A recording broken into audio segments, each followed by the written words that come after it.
Welcome to our channel. Today Bible verse in Tamil.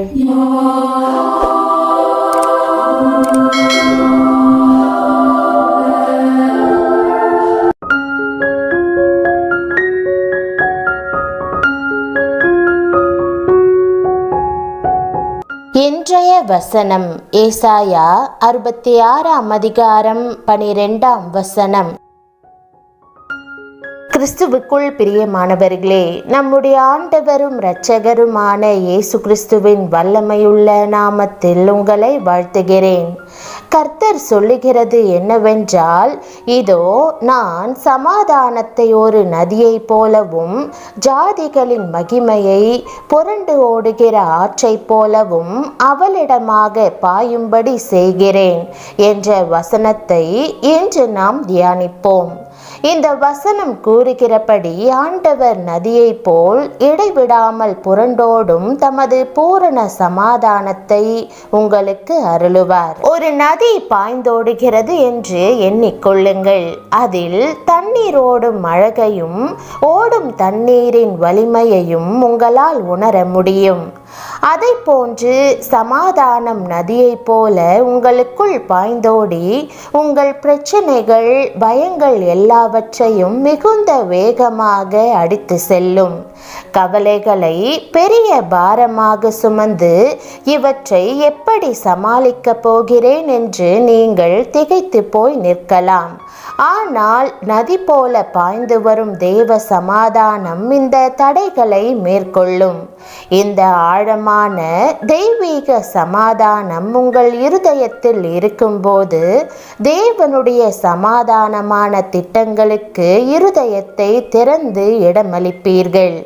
இல்லையென்றால் எப்படி முன்னேறுவது என்பது தெரியாமல் பயத்தாலும் கவலையாலும் திகைப்பீர்கள். ஆனால் தேவ சமாதானத்தை நீங்கள் ஏற்றுக்கொண்டு உங்கள் வழியாக பாய்ந்து செல்ல அதை அனுமதிக்கும் போது உங்கள் வாழ்வில் இயேசுவின் பிரசன்னத்தை அனுபவிக்க தொடங்குவீர்கள்.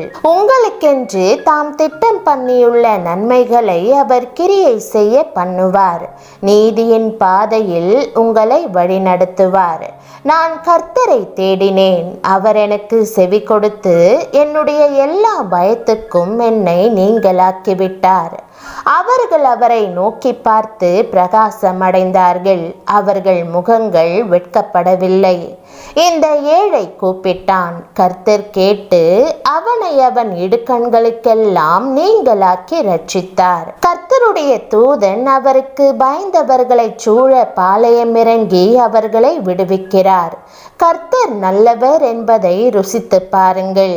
அவர் மேல் நம்பிக்கையாயிருக்கிற மனுஷன் பாக்கியவான் என்ற வேத பகுதி சொல்வது போல கர்த்தரை தேடுவதன் மூலமாக நம்முடைய பயங்களிலிருந்தும் உபத்திரவங்களிலிருந்தும் விடுதலை பெற்று கொள்ளலாம். உங்கள் பயங்கள் எல்லாவற்றிலிருந்தும் ஆண்டவர் உங்களை விடுவிப்பார் என்பதை அறிந்து சந்தோஷப்படுங்கள். உங்களை வழிநடத்துவதற்கு அவர் ஓர் தேவதூதனை அனுப்புவார். உங்கள் முகம் பிரகாசிக்கும். தேவனுடைய பரிபூரண ஆசீர்வாதங்களை நீங்கள் அனுபவிக்க தொடங்குவீர்கள். அவரது சமாதானம் உங்களை ஆட்கொள்ளும். கர்த்தருடைய வழிகள் உங்கள் வாழ்வில் நிலைவரப்படும். ஆகவே அவரை துதியுங்கள்.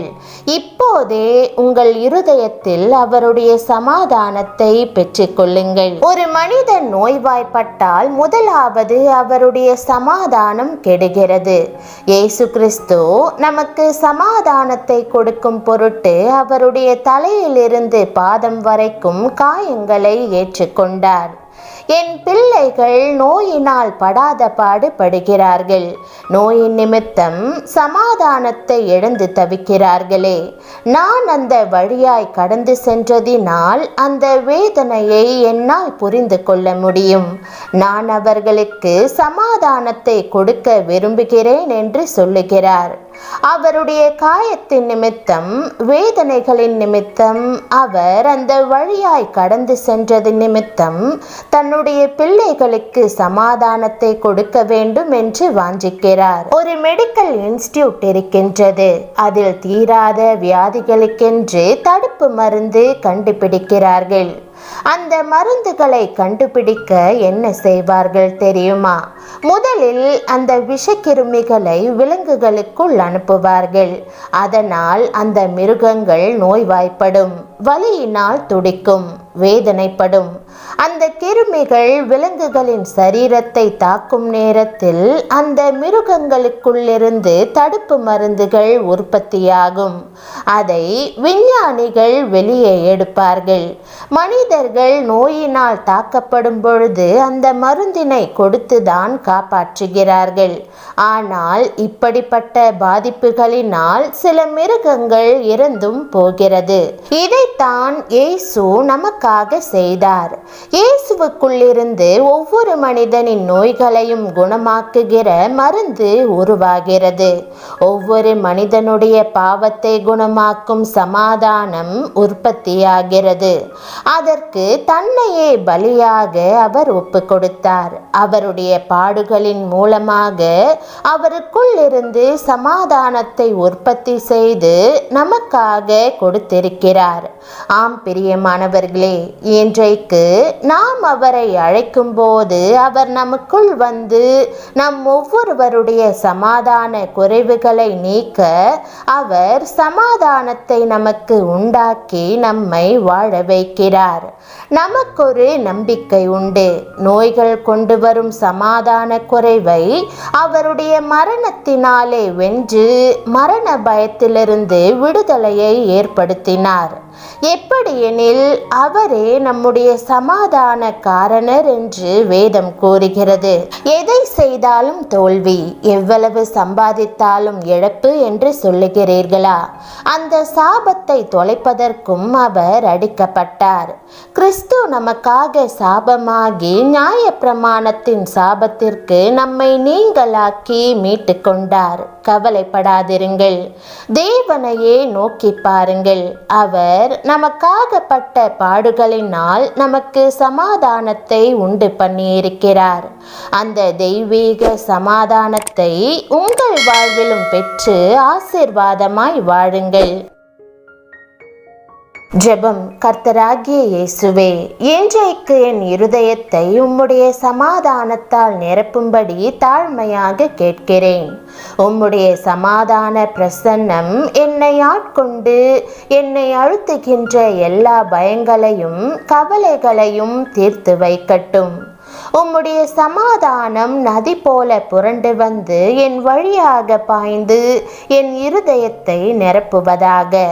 நான் சவால்களை சந்திக்க நேர்ந்தால் அதை எதிர்கொள்ளும் பலனையும் சமாதானத்தையும் எனக்கு தாரும். உம்முடைய சமாதான வழிகளுக்குள் என்னை நடத்துவீராக. என் முன்னேற்றத்தை தடுக்கிற யாவற்றையும் அகற்றும். உம்முடைய சமாதானமான வழியினால் என்னுடைய பிரச்சனைகள் எல்லாவற்றையும் தீர்ப்பீர் என்று நம்புகிறேன். முட்களையே விளைவித்து கொண்டிருக்கிற சபிக்கப்பட்ட பூமியில் நீர் என்னை போல் ஒரு மனிதராய் தோன்றி எனக்காக நீர் சிலுவையில் மரித்து அதன் மூலம் என் வாழ்வில் சமாதானத்தை கொடுத்தமைக்காக உமக்கு நன்றி. சகலவிதமான துதிகன மகிமை யாவும் ஒருவருக்கே செலுத்துகிறேன். இயேசுவின் நாமத்தில் ஜெபிக்கிறேன் நல்ல பிதாவே, ஆமென். தேவனுடைய நாமம் மகிமைப்படுவதாக. ஆமென்.